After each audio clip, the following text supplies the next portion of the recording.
Assalamu alaikum viewers. In today's lecture we will discuss Gauss's law. Gauss's law states that the total charge enclosed by a closed surface is equal to electric flux through a closed surface is equal to total charge enclosed by the surface divided by epsilon naught, medium of permittivity. So we will derive this relation by considering, let us consider an arbitrary surface, arbitrary closed surface containing charges q1, q2, q3, q4 and up to qn.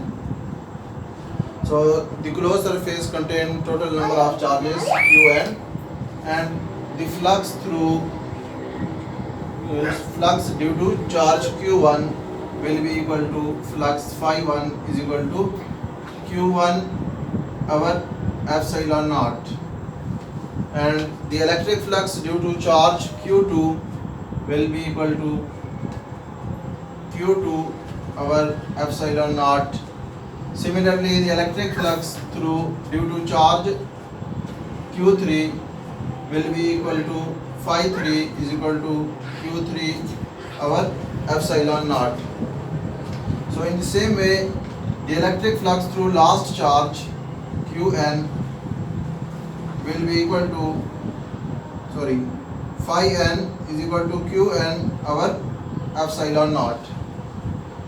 So the total electric flux through this surface will be equal to total electric flux will be equal to electric flux due to charge 1 is phi 1 plus phi 2 up to phi n. So we will put the values of phi 1 is equal to q1 over epsilon naught, and phi 2 is equal to q2 over epsilon naught. Similarly, phi n is equal to qn over epsilon naught. So if we will take epsilon naught is common, so then we will left with q1 plus q2 plus q3 up to qn. So if we add all the charges q1, q2, q3 and qn, they will give us a total charge containing by the closed surface.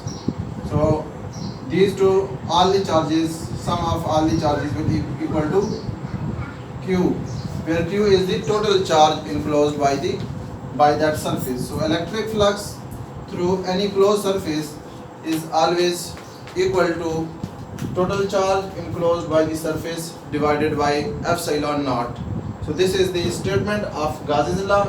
So Gauss's law will give us an electric flux through any closed surface, and it stated that the electric flux through any closed surface will be always equal to the total charge enclosed by the surface divided by epsilon naught.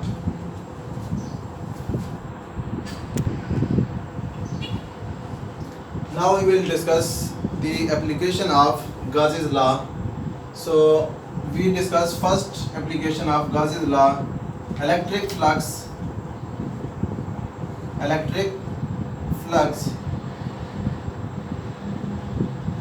through the hollow charge sphere.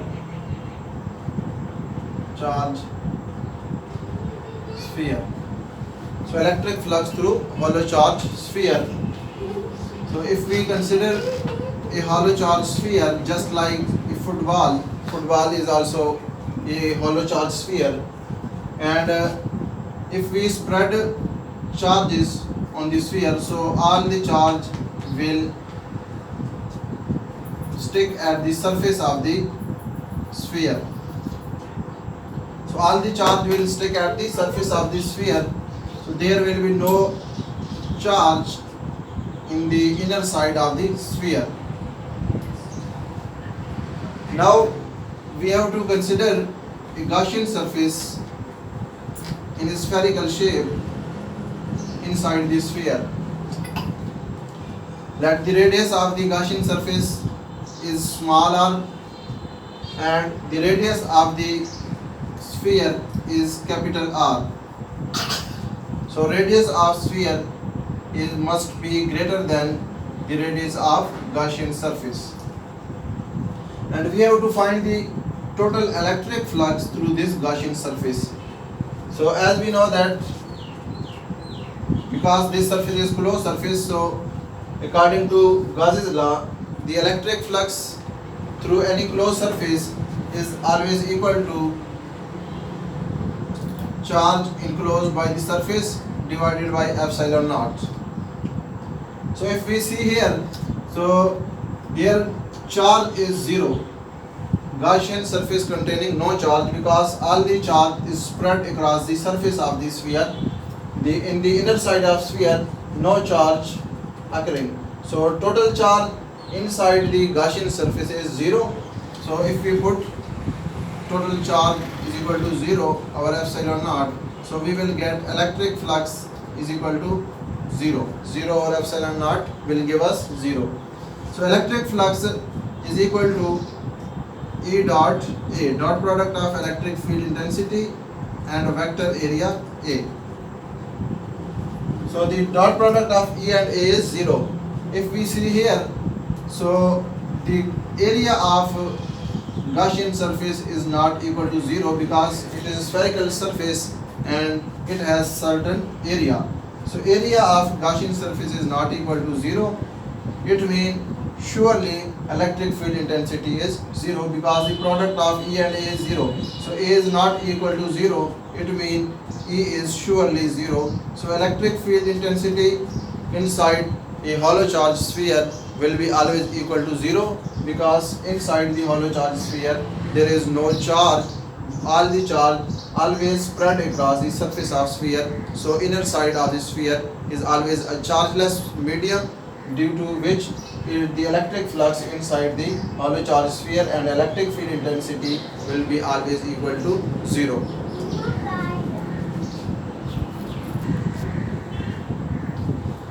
Now we will discuss the second application of Gauss's law, electric flux through infinite sheet of charge. So now we have to calculate the electric flux through infinite sheet of charge. Here we are drawing an infinite sheet of charge containing positive charge. So uniform charge is spread all across the sheet. The density charge per unit volume across the whole sheet is remain same. So it means charge is uniformly distributed across the infinite sheet. Infinite sheet means its length is infinite. It is a huge length sheet and containing uniformly distributed positive charge. Now we have to consider a Gaussian surface in cylindrical form. So it is a Gaussian surface in cylindrical form. It has two sides. Let this side is represented as P1 and it will be represented by P2. So it has the Gaussian surface. This cylindrical Gaussian surface have four sides, P1, P2 and these two curved sides, this one and this one. So it has four sides. So we have to find the electric flux through this cylindrical Gaussian surface by finding the electric flux through each side of the cylindrical surface. So first of all we will find the electric flux through side P1. So electric flux through side P1 will be equal to, as we know that the direction of electric field intensity is always across the direction of positive charge. Electric field intensity always follow the direction of positive charge.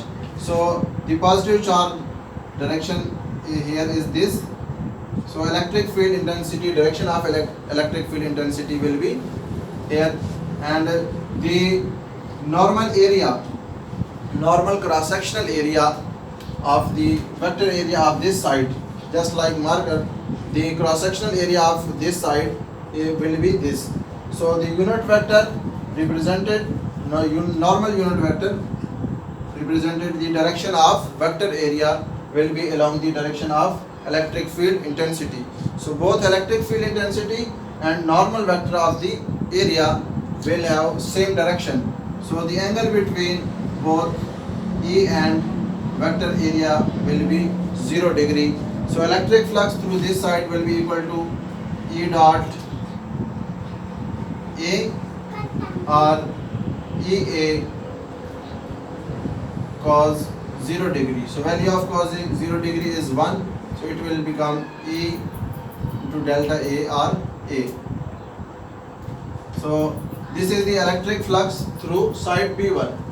Similarly, electric flux through side P2 will be also same direction of E, will normal to the surface, and the normal vector of the cross sectional area along the direction of electric field intensity. So both are in same direction. So electric flux through side P2 is equal to EA cos 0 degree. So value of cos 0 degree is 1. So electric flux through side P2 is also EA. Now we have to find the electric flux through these curved surfaces. So there are two curved surfaces, this one and this one. So electric flux through curved surfaces will be equal to EA into cos. Here the direction of electric field intensity is this, and normal to the surface will be represented in this direction. So both are perpendicular to each other. Here the normal vector of the curved surface and electric field intensity both are perpendicular. Similarly, through this curved surface, the direction of unit vector, normal vector, and direction of electric field intensity are also perpendicular to each other. So electric flux through closed curved surface is EA cos 90 degree. So value of cos 90 is also always equal to 0. So it will remain as EA into 0 will become 0. So electric flux through closed surfaces through these two curved surfaces will be 0. Now the total electric flux through this cylindrical Gaussian surface will be equal to electric flux through P1 plus electric flux through side P2 plus electric flux through curved surfaces. So the electric flux through side P1 is EA. Similarly, the electric flux through side P2 also EA, and electric flux through closed surface is 0. So total electric flux through this cylindrical Gaussian surface will be equal to 2EA. So this will be our equation number 1. And we also know that electric flux through any closed surface is equal to E dot A. Electric flux through any closed surface is always equal to total charge enclosed by the surface divided by epsilon naught. So now we will compare equation number 1 and equation number 2, because both equations have the same showing the electric flux through closed surface. So electric flux through closed surface will be always equal. So now we will compare equation number 1 and equation number 2. So 2EA is equal to total charge enclosed by the surface divided by epsilon naught. And we have to find the electric field intensity. So E is equal to here electric flux, electric field intensity.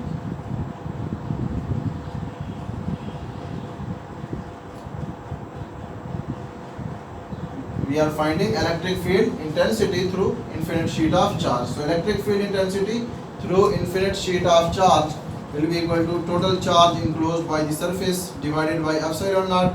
2A will be divided to this side. So electric field intensity through infinite sheet of charge will become Q over 2A into epsilon naught.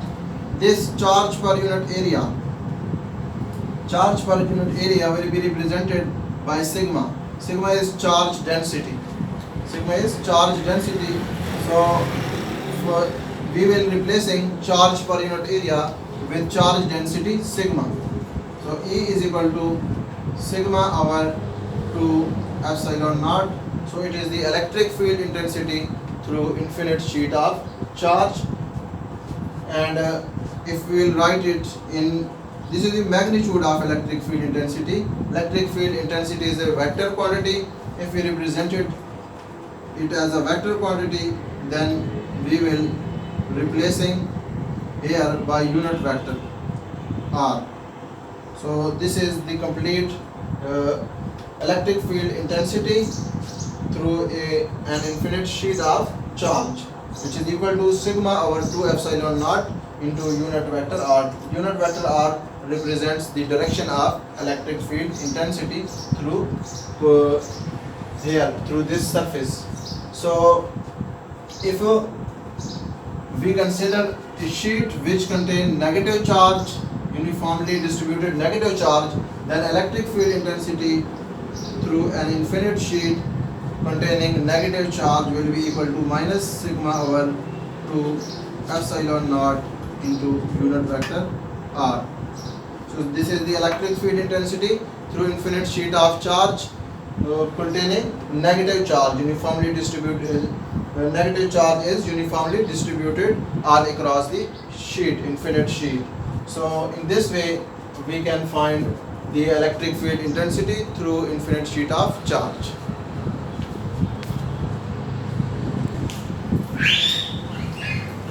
Now we are going to calculate discuss the third application of Gauss's law. We have to find the electric field intensity due to oppositely charged parallel plates. So we are considering two oppositely charged parallel plates.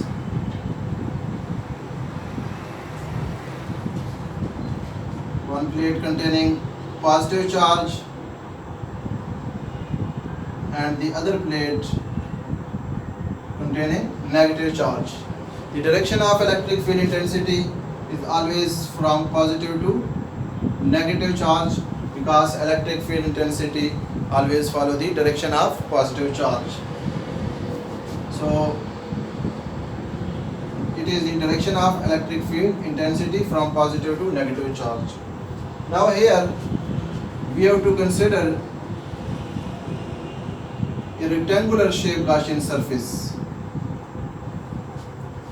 You have to consider a rectangular shaped Gaussian surface having sides A, B, C and D.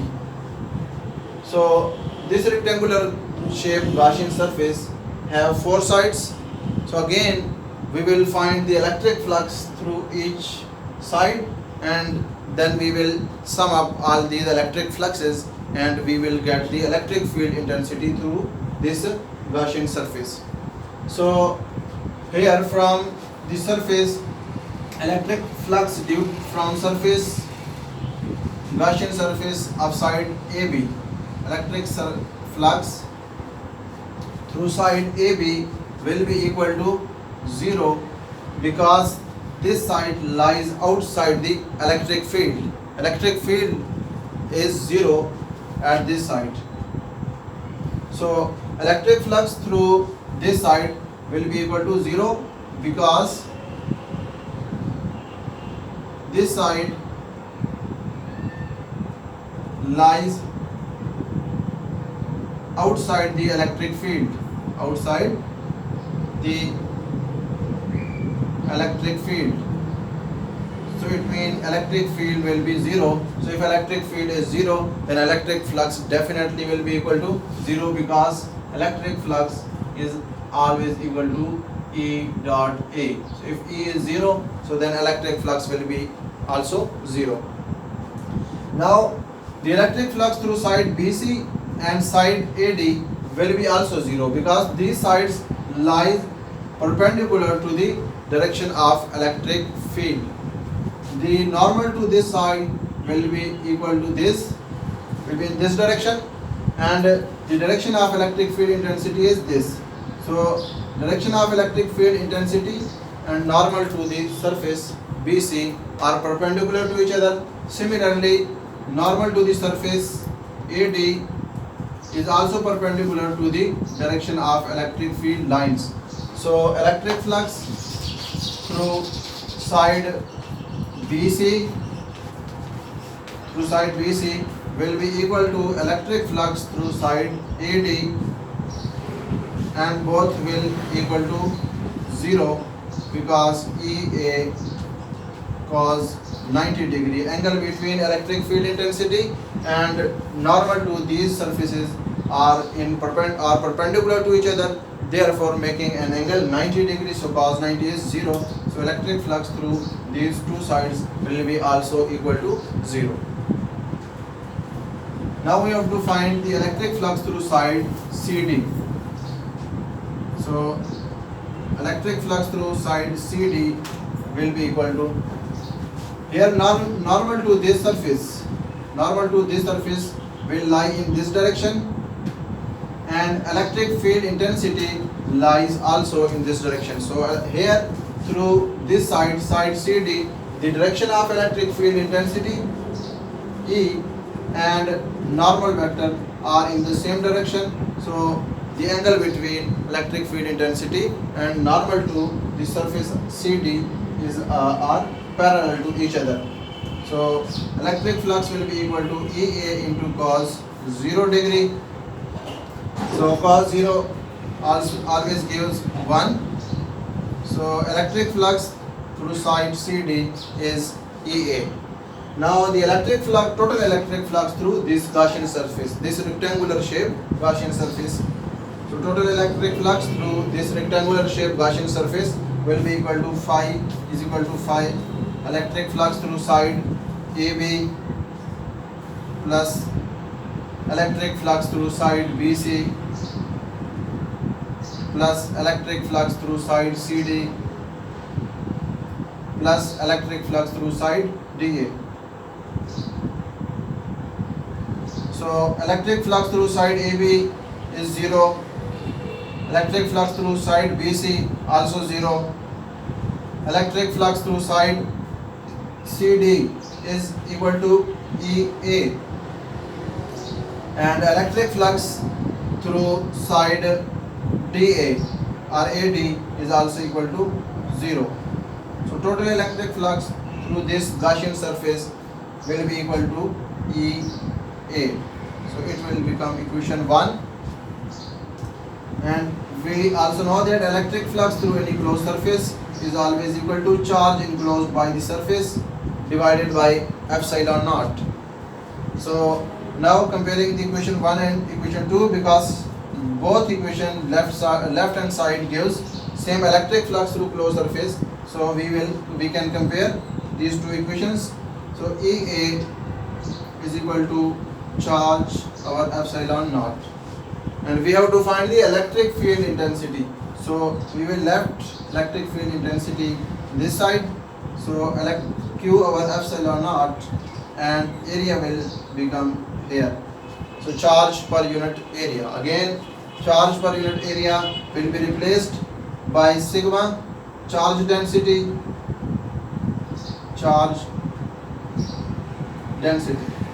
So electric field intensity due to oppositely charged parallel plates will be equal to sigma over epsilon naught. It is the magnitude of electric field intensity through oppositely charged parallel plates. So we can find the electric field intensity through any oppositely charged parallel plates from this formula. is equal to sigma over epsilon naught, where sigma is the charge density, charge per unit area, equal to charge per unit area. So if we can write it in vector form, so electric field intensity will be equal to sigma over epsilon naught, and here we will put unit vector, because unit vector always show the direction of an electric of a vector quantity. Because electric field intensity is a vector quantity, it has magnitude and direction.